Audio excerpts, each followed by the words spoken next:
开学前，男孩没有完成暑假作业，还偷跑出来闲逛喝咖啡，结果就被联邦调查局用枪顶住脑袋。可男孩既然敢这么放肆，想必他也不是一般的熊孩子，只需1秒钟就让对方亚麻呆住，像无头苍蝇般的一通乱射，最终他们连男孩的毛都没有打着。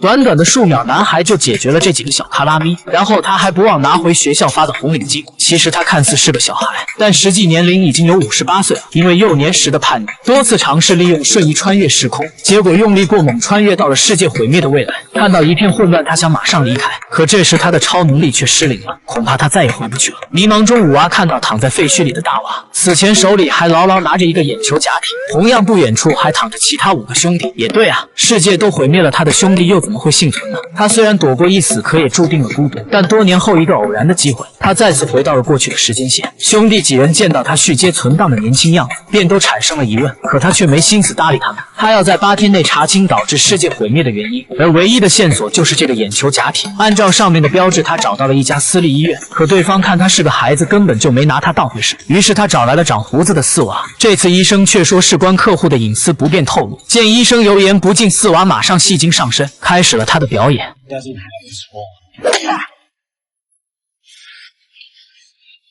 So sweet.